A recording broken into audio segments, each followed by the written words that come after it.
Bonjour tout le monde, alors cette vidéo concerne les Sagittaires et les Capricornes. On va aller voir un petit peu les énergies pour vous ce week-end du côté sentimental avec cette très belle chaleur, hein. La chaleur ouvre le cœur bien entendu, donc n'hésitez pas à laisser expanser toutes ces énergies d'amour, hein, tout ce soleil intérieur pour vraiment faire vibrer quelque chose de très positif, avoir des énergies positives dans votre vie.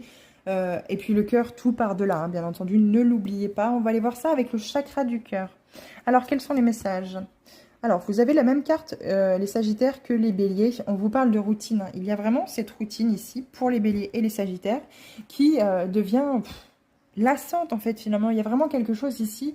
Vous voulez absolument sortir de cette routine qui vous fatigue, en fait, finalement, qui vous gonfle. Vous avez besoin de peps, vous avez besoin de quelque chose de nouveau. Alors, Bélier, Sagittaire, bien sûr, les Lions ne l'ont pas eu, mais vous êtes des signes solaires, vous êtes des signes de feu. Donc, bien sûr, vous avez besoin que les choses bougent, qu'il n'y ait pas, bien sûr, il y a besoin de certaines choses du quotidien, le ménage, le boulot, etc., etc. Mais en dehors de ça, on reste sur les bases, entre guillemets, de la routine, mais en dehors de ça, tout autour, dans le reste de la vie, on a besoin de choses qui bougent, de peps, de renouveau, d'être surpris ou surprise, parce que ici, moi, je ressens qu'il y a un ras-le-bol général pour vous, les Sagittaires, avec cette routine. Il y en a marre.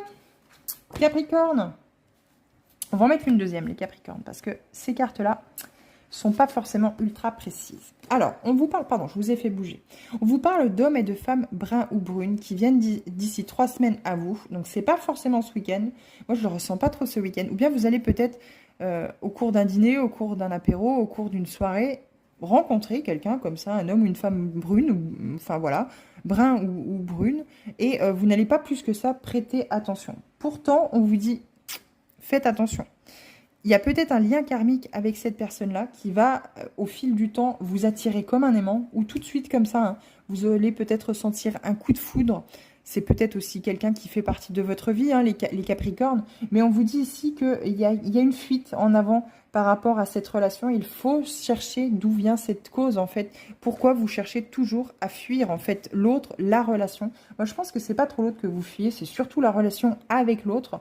Il faut vous connecter à votre chakra du troisième œil. Il faut beaucoup méditer avec votre chakra du troisième œil. Donc, c'est le chakra qui se situe finalement sur le front, au milieu des deux yeux, hein. C'est celui-ci que vous allez faire travailler pour ouvrir votre conscience supérieure, pour pouvoir recevoir les messages à travers l'intuition, à travers ces petites phrases qui n'ont rien à voir avec ce que vous, enfin, dans ce que vous faites à l'instant T, mais qui pourtant atterrissent dans votre tête pour vous justement mettre en lumière et vous remettre en question par rapport à cela. N'hésitez pas à vous faire aider aussi d'un ou d'une thérapeute s'il y a du transgénérationnel et des vies antérieures afin de pouvoir libérer quelque chose qui peut être karmique et difficile.